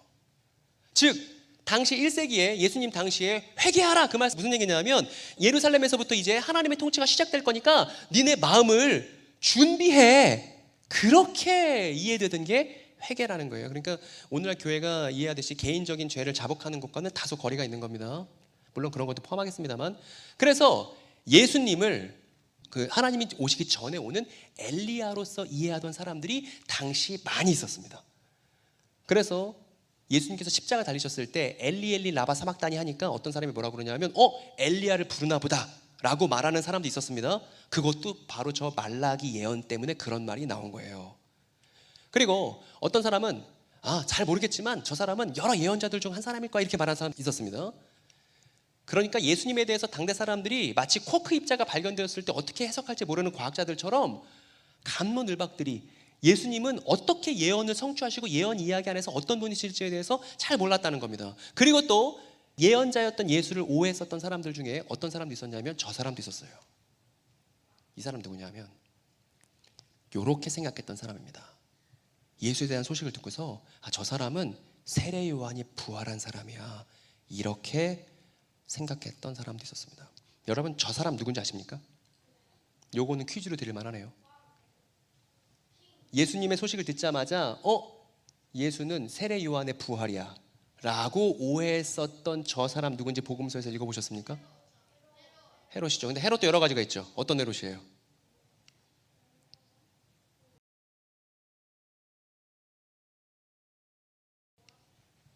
그러니까요, 여러분, 복음서에 대한 뭐 100독 200독 요구하는 것도 아닙니다. 한 번 읽을 때 제대로 상상해서 대하드라마 싹 보면 제대로 이해할 수 있는 것이죠. 그게 필요하다고요, 이 신나는 교회도. 이 사람 누구냐 하면 헤롯 빌립이라는 사람이에요. 이 사람은 누구냐면 헤로디아라는 사람입니다. 이 두 사람 사이가 결혼이에요. 근데 아까 이 사람이에요. 죽상 속에 있었던 사람. 이 사람 이름이 뭐예요? 헤롯 안티파스. 이 사람이 예수님 당시 이제 예수님과 대면했었던 헤롯 안티파스라는 당대 유대 왕인데, 이 사람이 왕이 됐으니까 헤롯 안티파스가 헤롯 빌립과 형제 관계인데 우리 형제의 아내가 탐이 나기 시작했더란 겁니다. 그래서 전에는 못했는데, 전에 왕이 아닐 때 못했는데 왕이 되고 나니까 내 형제의 아내가 탐이 나요. 그래서 어떻게 했냐면 실제로 복음서에 나오는 것이죠. 그래서 둘이 결혼을 해버립니다. 그리고 거기에 딸이 있어요. 여러분, 이 충격적인 사태, 이 끔찍한 이 치정, 이 지저분한 얘기가 유대 사회에 알려졌고 누가 등장하냐면 이 사람 누구냐면 세례 요한입니다. 세례 요한이 말하는 거예요. 안 된다고. 안 된다고. 왜냐하면 당신은 유대를 다스리는 왕인데 이게 무슨 짓이냐고 해서 세례 요한이 가서 따졌어요. 따지니까 누가 싫어하냐 하면 아까 결혼했던 헤로디아라는 여자 있죠. 그 여자가 세례 요한을 미워하기 시작합니다. 그런데 세례 요한이 비판한 건 이유가 있습니다. 왜 그런 거냐면 하나님의 토라 율법에 보니까, 여러분 형사 취수제라고 아십니까? 이걸 좀 알 필요가 있습니다. 이게 뭐냐면 그 유대인들은, 유목민들은 어떤 게 있냐면 형이랑 동생이랑 이제 살고 이제 부인이 있었는데 형이 죽었어요. 자식이 없이 죽었어요. 그러면 그 형수를 어떻게 해야 되냐면 동생이 자기 부인으로 받아들여줘야 됩니다. 오늘날 한국 사람들이 이걸 생각하면 진짜 끔찍한 일이지만, 경악할 만한 일이지만, 당대 유목사회 안에서는 가족 안에 포함되지 않았으면 복지 혜택을 전혀 누릴 수 없고 언약 백성에 귀속되지 못했어요. 그래서 졸지에 과부가 되면 먹고 살기가 진짜 힘들어졌답니다. 여기에 대한 대표적인 예가 누구냐면 여러분 룻 알죠? 룻. 나오미, 룻 어떻게 했어요? 자녀도 없이 그렇게 남편들 죽고 나니까 완전 졸지에 그지 되지 않습니까?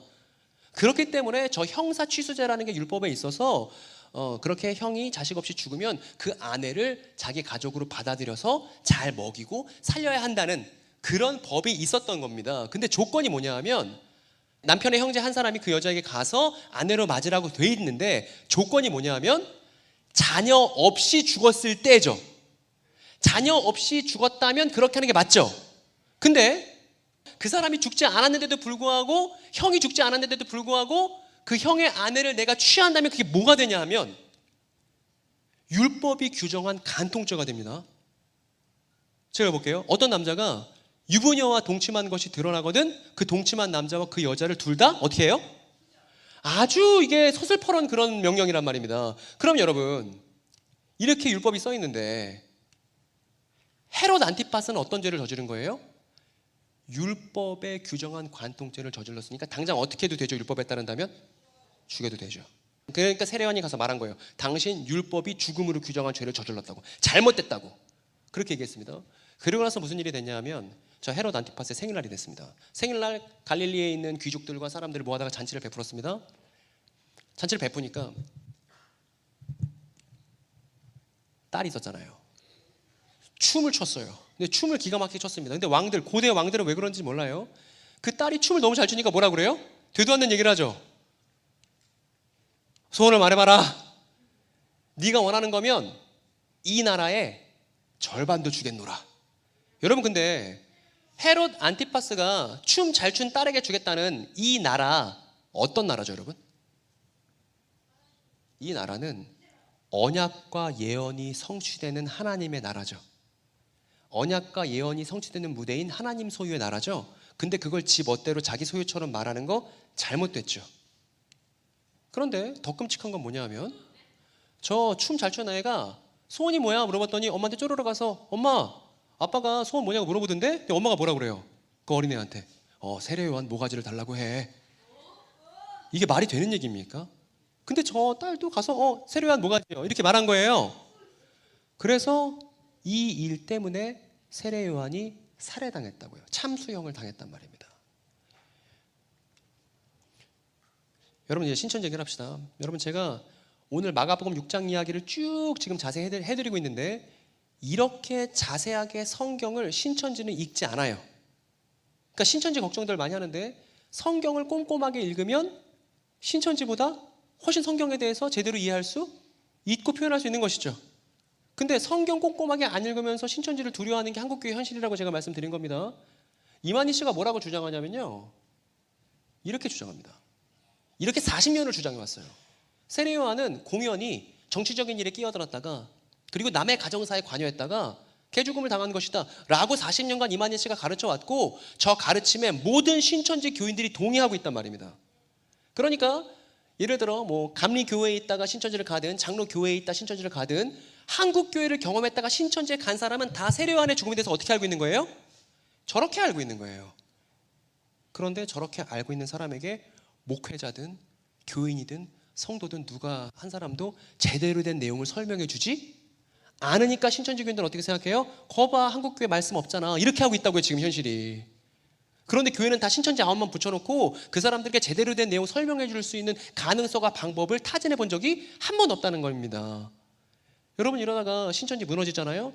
무너지면 한국교회 근현대사에 대한 얘기를 좀 해드릴게요. 한국교회 근현대사 속에서 사이비단이 항상 있었습니다. 혹시 여기 계신 분들 중에 전도관이라고 알고 계신 분 계세요? 전도관? 예전에 박태선이라는 사람을 하나님이라고 숭배하던 사람들이 있었습니다. 엄청나게 컸어요. 60년대에. 박태선이 죽었을 때 전도관에서 이탈자들이 많았지만 그 사람들을 한국교회가 품고 제대로 성경에 대한 내용을 교육할 생각을 못했죠. 그러다가 전도관에서 우르르 나온 사람들이 뭘 만들었냐면 과천에 가서 장막성전이라는 또 사이비단을 또 만들었습니다. 그래서 장막성전이 이렇게 커졌습니다. 그런데 장막성전이 그 유지열 씨가 지금 싸이 장인인데 유지열 씨가 범죄 행위를 벌여서 그 장막성전의 교세가 크게 위축되고 사람들이 빠져나왔을 때 그때도 한국교회가 장막성전 이탈자들에 대한 생각이 전혀 없었죠. 그래서 장막성전 이탈자들이 만든 게 뭐예요? 신천지예요. 그리고 우리는 지금 뭘 기다리고 있냐면 이만희 씨 죽음을 지금 우리 시대에 이제 경험하게 될 겁니다. 그러면 또 이만희 씨 죽음 때문에 이만희 씨가 안 죽을 거라고 믿고 거기에다가 소망을 다 갖다 붙여놨었던 많은 사람들이, 전국에 10만 이상 되는 사람들이 또 마음이 다 갈기가 찢어지겠죠. 근데 그 사람들에게 제대로 된 소망, 제대로 된 성경, 제대로 된 하나님에 대해서 소개하지 않는다면, 한국교회가 소개하지 않는다면, 그러면 거기서 마음 상했던 사람들이 나와서 제2의 신천지 만드는 거 기정사실이에요. 거의 불을 보듯 뻔한 일입니다, 여러분. 그러니까 이걸 어떻게든 막고 싶은 거예요, 우리 시대에. 왜요? 쟤네 때문에요. 자라나는 어린이들에게 또 다른 사이비 이단의 흥망성쇠를 아프게 겪게끔 하고 싶지 않아서요. 근데 이게 저 혼자만의 힘으로는 역부족이고, 사실은 이건 예언자적 소명을 갖고 있는 모든 교회가 동참해야 되는 일인데, 지금 교회가 이 이단 사이비 문제를 산불 보듯이 합니다. 교회 교육을 다시, 사이비 이단이 뭐라고 주장하는지를 잘 우리가 꼼꼼하게 검토하고 교회 교육을 다시 잘 세우는 일, 이거 최선을 다하고 우리가 알고 있는 성경 이야기를 적극적으로 바깥에 공론화하자는 얘기를 제가 전국의 교회 다니면서 소리치는 거예요. 그리고 제가 이야기할 때마다 모든 교인들이 사실은 고개를 끄덕이고 아멘하고 공감해 주십니다. 근데 저는 알아요. 이거 해보니까 오늘 세미나 끝나고 제가 돌아가면 그 다음 주 되면 도루묵 될 수 있다는 거 제가 충분히 지금 알고 있습니다. 그러니까 제발 그러면 안 된다고 제가 권면을 드리는 것입니다. 신나는 교회 그냥 요거 한철 장사로 끝낼 겁니까? 뭔가 좀 고민을 하시고 좀 교회 교육과 사이비 이단 문제에 대해서 한번 재고를 한번 해보시겠습니까? 이게 여러분들의 선택에 달려 있습니다. 지금 이게 전 시대적 과제, 한국 교회의 시대적 과제라는 얘기를 꼭 드리고 싶습니다. 화면 넘겨주십시오. 저렇게 얘기하는데 저거 아주 쉽게 반박할 수 있습니다. 뭐라 반박할 거냐면, 예수님 당시에는 정치와 종교가 구분되지 않았습니다. 정치인이 종교인이었고 종교인이 정치했었죠. 그러니까 정치와 종교를 구분하는 것 자체가 성경을 보는 바른 관점이 아니고요. 두 번째, 헤롯은 율법, 헤롯 안티파스는 율법이 그만 근친혼, 간통, 유대를 자신의 소유로 취급하는 것, 다 온갖 율법이 금지했었던 것들을 다 어겨버렸던 아주 범법자였다는 얘기를 율법을 기준으로 해서 설명할 수 있고요. 그리고 예언자는 어떤 사람이냐면 율법에 근거하여, 하나님께서 맡겨주신 말씀에 근거하여 옳고 그름을 말하는 사람이 예언자인 거예요. 그러니까 세례 요한은 괜히 공연하게 죽음을 당한 게 아니라 예언자로서 맡은 바 소명을 잘하고 순교한 것이죠. 그리고 요한의 제자들이 세례 요한이 그렇게 죽었다는 소식을 듣고 와서 세례 요한을 무덤 안에 두었습니다. 부활을 기다리면서 말이에요. 그리고 저 때부터 헤롯 안티파스는 신경쇠약에 걸리게 됐습니다. 그래서 예수에 대한 소식만 들어도 세례 요한이 부활한 것으로 이제 마음을 졸이게 되는 그런 두려움에 사로잡힌 사람이 됐죠. 그리고 당시 부활은 어떤 거냐면, 하나님께서 인정해 준 사람을, 하나님께서 옳다고 인정한 사람을 마지막 날에 부활시킨다는 걸 모든 유대인들이 알고 있었습니다. 이거 좀 봐주십시오. 메시지도 똑같았어요. 세례 요한이 외친 메시지나 예수께서 외친 메시지나 똑같았어요. 그렇기 때문에 헤롯이 저렇게 생각할 법한데, 여러분 저 사람 마르다입니다. 마르다가 오빠가 죽었어요. 오빠가 누구냐면 나사로잖아요. 나사로 죽었을 때 예수님께서 찾아왔습니다. 그랬더니 마르다가 그래요. 오라버니 죽었잖아요. 왜 인제 오셨어요, 예수님? 예수님 좀만 일찍 오셨으면 우리 오빠 안 죽었을 텐데. 그래서 예수님께서 마르다한테 뭐라고 물어보시냐면, 너 부활을 믿냐? 이렇게 물어보세요. 근데 당대 교육 수준도 낮았을, 당대 여자들은 교육을 잘 못 받았으니까 그랬던 마르다가 뭐라고 말했냐면, 같이 읽어볼까요? 마지막 날 오빠가, 저게 유대인들이 생각하던 부활이에요. 마지막 날이 되면 하나님의 의인들인 유대인들이 다 함께 부활할 걸 믿고 있었습니다. 그래서 여러분 이거 꼭 기억해 주세요. 이렇게 그냥 따라해 주세요. 제가 시간 없으니까 빨리 해야 되니까 따라해 주세요. 부활이 있으면 종말입니다. 이렇게 생각했다고 유대인들이. 부활 사건이 벌어지면 마지막 날이구나. 부활 사건이 벌어지면 종말이구나. 여러분 그러면 종말이 이미 찾아왔어요, 올 거예요? 종말이라는 성경이 말하는 저 마지막 날, 종말, 말세 이런 시간이 이미 왔을까요? 아니면 아직 안 왔을까요? 어떻게 할 수 있죠? 이미 왔다는 걸? 예수께서 부활하셨으니까 마지막 날이 마침내 도래한 거예요. 여러분 이건 제 다른 영상에서 소개를 했는데, 여러분 제 채널에 나온 영상들 좀 봐주세요. 어쨌든 헤롯 안티파스는 세례 요한의 부활을 보고서 마지막 날이 되었고 내가 이제 왕에서 내려올 때가 되었고 세례 요한을 하나님께서 의인으로, 옳은 사람으로 인정하셨구나 라는 그런 두려움에 떨었다는 겁니다. 그 정도 말씀드리는 거는 충분해요. 그 다음, 그리고 나서 이 세례요한 죽음에 대한 얘기를 마가복음 6장이 쭉 한 다음에 다시 뭐로 돌아오냐 하면 아까 둘둘씩 보냈잖아요. 둘둘씩 보냈던 사람들이 돌아왔어요. 이렇게 돌아왔어요. 그 예수님께서 너무 딱하니까, 너무 고생들 하니까 배 타고 한적한 광야를 가서 좀 니네 쉬어라. 그래서 배를 타고 쉬러 갑니다. 근데 어떤 일이 벌어지냐면 많은 사람들이 예수와 그 제자들임을 알아보고서요, 도시 전체가 어떻게 해요? 도시 전체가 어떻게 합니까? 함께 달려요. 그래서 예수님과 제자들보다 먼저 거기에 도착해버려요. 그러니까 예수님은 제자들이 쉬기를 바라셨지만 제자들이 쉴 수 있어요, 없어요? 쉴 수가 없는 거예요. 그리고 귀신 들린 사람, 병든 사람 또 계속 만나는 거죠. 그런데 그런 사람들을 보고, 여러분 제가 사실 그렇거든요. 어떤 면에서 그러냐면, 제가 사이비 이단 문제 겪은 사람들 상담하겠다고 그 상담 창을 열어놨습니다. 상담 창을 열자마자 어떻게 됐냐면 낮이고 밤이고 할 것 없이 상담 의뢰가 계속 들어와요, 여러분. 계속 들어옵니다. 그거를 제가 제 친구들과 함께 밤새 상담을 했어요. 밤새 새벽 3시까지. 근데 이분들 다 어떤 분들이냐면 교회 집사님, 권사님들, 장로님들 그래요. 그러니까 사이비 이단 문제가 음지에 있었을 뿐, 요거 같이 제가 얘기 한번 해보겠습니다, 상담합시다 하니까 저희 플러스 친구가 미어질 만큼 상담이 들어왔습니다.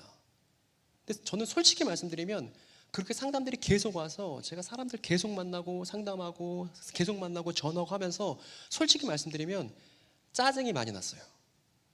왜냐면 이분들 하는 질문 다 비슷비슷하거든요. 그리고 이분들 사연 드리면 또 비슷비슷하거든요.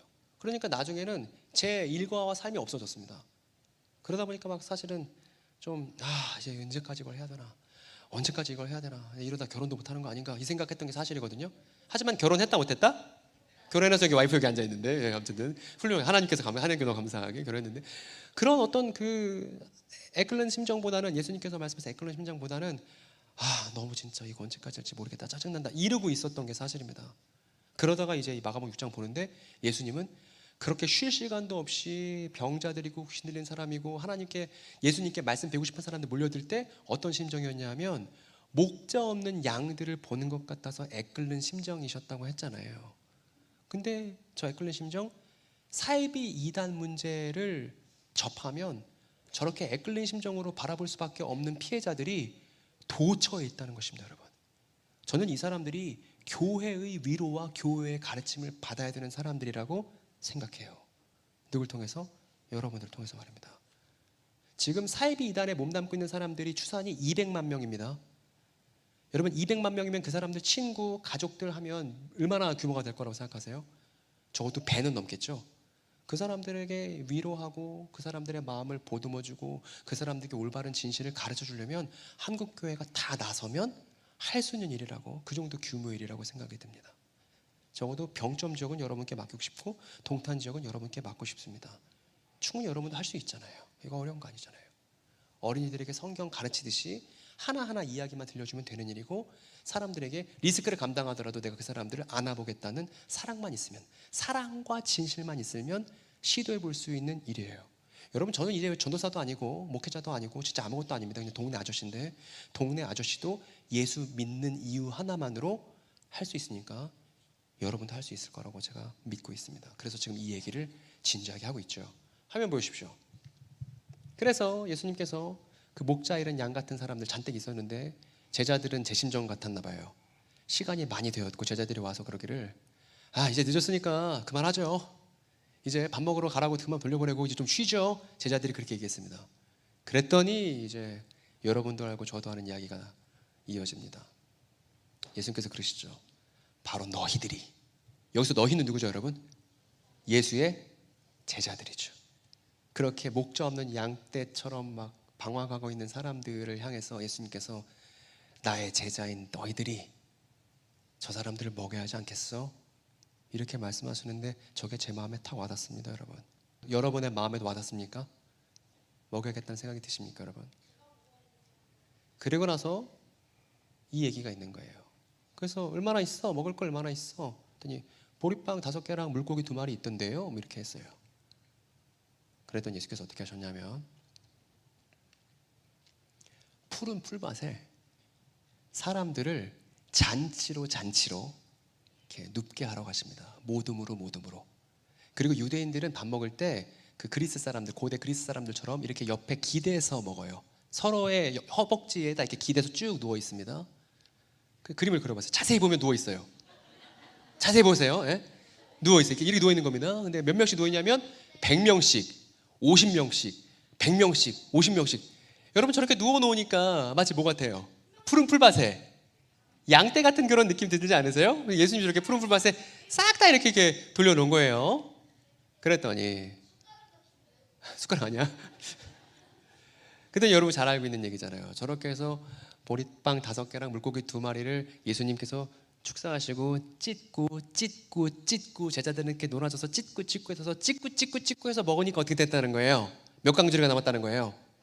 12강주리가 남아서 이스라엘 12지파가 완벽하게 재구성된다는 걸 이 초자연적인 사건을 통해서 보여주셨다는 거 아닙니까? 이 메시지를. 여러분 근데 제가 아까 그랬죠? 예언자가 벌이는 기적은 단순 기적이 아니라 표적이라고 말씀드렸습니다. 여러분 만약에 여러분들이 당시 유대인이었다면 저런 사건을 겪고 나서 예수님을 어떻게 바라봤을까요? 어떻게 바라봤을까요? 대단하다, 기적이다, 슈퍼맨이다 이렇게 했을까요? 어떻게 생각했을까요? 여러분 저 사람 누군지 맞춰야 되는데 네. 여러분 이거 큰일 났네. 혹시 지금 성경책 있으신 분 계시면 열왕기 하 4장을 좀 찾아주세요. 텄어 엘리사. 열왕기 하 4장을 찾아주시고요. 열왕기 하 4장 뒤에 보면 제 기억에 42절부터 44절인 것 같거든요. 열왕기 하 4장 뒤쪽에 가면 42절에서 44절인가 그럴 겁니다. 거기 누가 한번 큰 소리로 한번 읽어주시겠습니까? 우리가 다 들을 수 있어요. 네, 자매님 읽어주십시오. 한 사람이 바알 살리사에서부터 와서 처음 만든 것 곧 보리떡 20개와 또 자루에 담은 채소를 하나님의 사람에게 드린지라. 그가 이르되 우리에게 주어 먹게 하라. 그 사환이 이르되 내가 어찌 이것을 분명에게 주겠나이까 하나 엘리사는 또 이르되 우리에게 주어 먹게 하라. 여호와의 말씀이 그들이 먹고 남으리라 하셨느니라. 그가 그들 앞에 주었더니 여호와께서 말씀하신 대로 먹고 남았더라. 아멘이죠? 아멘이죠. 너무 잘 읽으셨습니다, 여러분. 여러분 그 어떤 사람들이 오병이어는 실제 기적이 아니라 사람들이 사실은 십시일반 가져온 건데 어린이가 이제 밥 내놓는 걸 보고서 미안해갖고 십시일반으로 꺼내 보니까 12강줄이나 많이 남았더라. 이런 식으로 해석하는 사람도 있었죠. 근데 여러분 오늘 열왕기 하 4장에 나오는 엘리사 얘기 처음 읽어보신 분들 계실 거예요. 거기 보니까 이미 많은 사람들을 그렇게 보리빵으로 먹였던 일이 구약에 있었어요, 없었어요? 있었죠. 만약에 유대인들이 이 얘기를 다 알고 있었다면 예수님께서 보리빵을 뜯어갖고 많은 사람을 먹일 때 예수님을 보고서 어떻게 생각했겠어요? 저 사람? 엘리사랑 똑같네. 근데 그 본문 보니까 엘리사를 누구라고 말했냐면 하나님의 사람이라고 하지 않습니까? 그러면 모르긴 몰라도 저렇게 엘리사랑 똑같이 보리빵을 갖고 많은 사람들을 배부르게 먹이는 예수를 보고서 당대 유대인이라면 이렇게 생각했을 거예요. 예수는 엘리사 같은 하나님의 사람, 진짜 예언자네 라고 생각했을 겁니다. 누구랑 달리? 고향 사람들과는 달리. 그래서 지금 우리가 마가복음 6장을 마무리해야 되는데 두 잔치를 비교하고 있죠. 마가가 노골적으로. 하나의 잔치는 예언자가 예언자로서 증명되는 생명으로 넘치는 잔치가 있는 반면 반대쪽에 뭐가 있냐면 예언자를 죽이는 타락한 왕의 잔치가 있습니다. 그리고 마가복음은 이 둘을 우리로 하여금, 이 마가복음 독자인 우리로 하여금 비교하게 만들어요. 너희는 어느 잔치에 속해 있어? 이걸 우리에게 묻고 있다는 것입니다. 그리고 이거는 성경을 조금 절로 본문으로 해서 읽어서는 이게 파악이 안 될 거예요. 성경을 넓은 문맥을 갖고서 쭉 읽어야 장과절 신경 쓰지 않고 쭉 상황을 상상하며 읽으면 저 장면이 들어올 거라 이 말입니다. 오늘 마무리할 시간입니다. 갈릴리예요. 이 정도 내어둡시다. 여러분 복음서에 바다라고 나오면 그거는 바다가 아니에요. 갈릴리 호수를 말하는 겁니다. 유대인들은 내륙 지방에서 살았기 때문에 바다를 경험한 일이 없어요. 그냥 큰 물이 있으면 그걸 바다라고 그냥 통칭하는 겁니다. 저긴 갈릴리 호수인데 이쪽은 게네사렛이 있고요. 이쪽은 베세다예요. 여러분 베세다는 빌립, 베드로, 안드레의 고향이에요. 요한복음에 보면 빌립, 베드로, 안드레 예수님 제자들의 고향입니다. 저렇게 오병이어를 하고 나서 그 다음 장면이 어떠냐면 성경이 쭉 연결되는 스토리이고 대하서사시기 때문에 오병이어 이후에도 다음 사건이 연결되는데 어떤 사건이 나오냐면 예수께서는 곧 제자들을 재촉해서 배를 태워서 자기보다 먼저 건너편 벳세다로 가게 하시고 본인은 안 가셨어요. 그리고 오병이어로 배가 부른 그 군중들을 이제 예수님께서 해산시키셨습니다. 그리고 나서 밤이 됐습니다. 배가 그 갈릴리 호수 한복판에 있었는데 예수님은 그 배에 안 타고 계셨어요. 땅에 혼자 계셨습니다. 그런데 예수님이 보셨습니다. 뭘 보셨냐 하면 저 갈릴리 호수 한복판에서 제자들이 고생하고 있는 걸 보셨어요. 왜냐하면 맞바람이 치고 있었거든요. 그런데 제자들은 고향이 베세다잖아요. 저 물길을 잘 알았을 텐데, 저 항해에 익숙했을 텐데, 근데 그럼에도 불구하고 지금 어부 출신 제자들이 아주 고생스럽게 호수 한복판에서 지금 노를 젓고 있는 걸 예수님께서 땅에서 보고 계셨습니다. 그래서 어떻게 하셨냐면 예수님께서 가시죠. 근데 여러분, 복음서를 꼼꼼히 읽은 사람은 여기서 웃음을 터뜨릴 수밖에 없어요. 왜냐하면 무리를 걸으셨다는 건 여러분들 유치부 때도 많이 듣고 이제 교회에서 많이 설교를 듣고 알지만 이 본문을 꼼꼼하게 들여다보면 예수님께서 무리를 걸었을 때 어떻게 행동하셨는지 아세요? 제가 읽어볼게요. 그리고 그이는 그들을 향해 그 바다 위를 걸으시며 오셨다. 그리고 그들 곁을 어떻게 하셨죠? 이상하죠. 그러니까 저는 약간 예수님이 유머러스한 분이라는 걸 알게 됐어요. 이걸 통해서 인간 예수는 대단히 재밌는 분이 있다. 재치가 넘치는 분이다. 왜냐하면 제자들 지금 거기서 막 물질하고 막 개고생하고 있고 막 땀이 뻘뻘 흘리고 있는데 예수님께서 이렇게 무리를 걷다가 어떻게 한 거예요? 이렇게 고생하고 있는 거예요? 이게 지나간 거 아니에요? 못 본 척 하려고. 그랬더니 그렇게 옆을 지나치는 예수를 제자들이 발견하고서 저 환영이라고 이렇게 소리를 치는 장면이 마가복음 6장 말미에 있다고요. 여러분, 예수님이 저렇게 재밌는 분인 거 알았어요, 몰랐어요?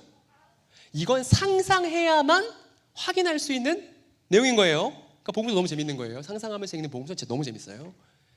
그래서 이제 제가 저 유령이라고 안 하고 환영이라고 했는데 저 단어 표현이 그렇습니다. 환영이라는 판타즈마라는 단어인데 환영이라고 하는 게 훨씬 더 원문에 적합합니다.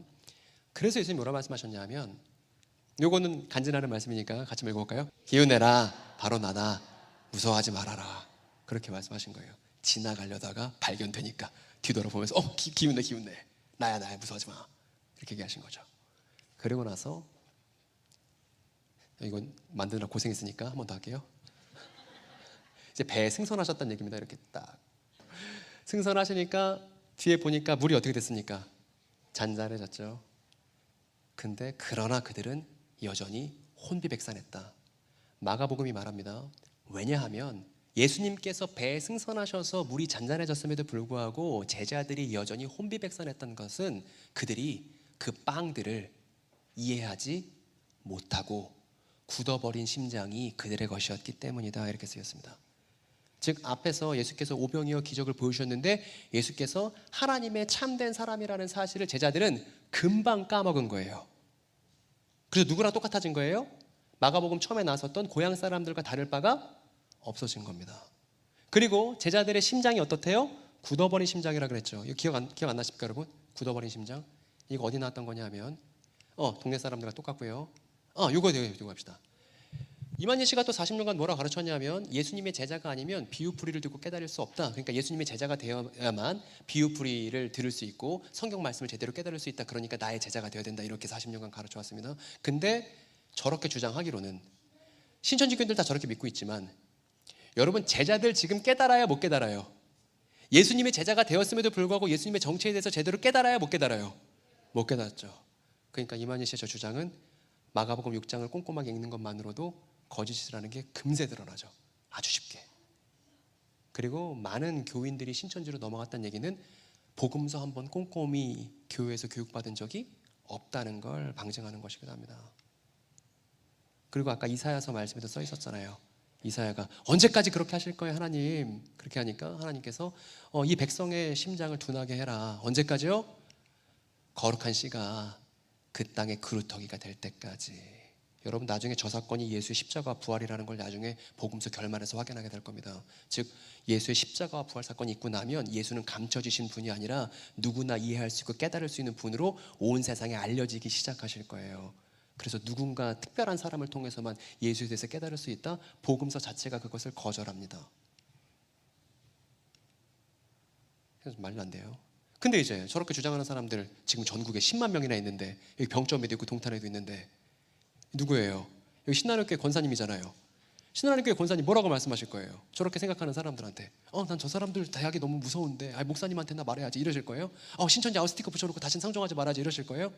여러분 교회에서 그 신천지 아웃스티커 붙인다 하더라도 마트를 나가면 뭐 동호회 활동을 나가면 사회생활을 하다 보면 사회비 이단 사람들과 사회적 거리를 철저하게 유지할 수가 없어요. 불가능해요. 이미 대학생들은 동아리 들어가면 벌써 거기에 막 포진되어 있단 말입니다. 그러니까 물리적인 거리를 유지하는 것이 능사가 아니고요, 복음을 제대로 이해하는 것이 이 일의 가장 탁월한 해결책이라는 거예요. 권사님이라면, 오늘 제 얘기를 충실히 들은 권사님이라면 이렇게 말씀하실 수 있을 겁니다. 거룩한 씨가 이 땅에 그루터기 전까지는 제자들도 개판이야, 이렇게 말할 수 있어야죠. 권사님들 이해되셨습니까? 네, 이해되셨다고. 어쨌든 벳세다로 가려고 하다가 아까 벳세다로 예수님이 보내려고 했는데 이제 선로를 바꿔서 어디로 가냐면 게네사렛이라는 동네로 이제 배가 항로를 바꿔서 이제 이동을 합니다. 근데 그 다음 장면 보니까 또 시작이에요. 무슨 장면인지 아시죠? 어떻게 됐냐면 예수님이 배에서 내렸을 때 이미 사람들이 어떻게 돼 있어요? 달려오고 있어요.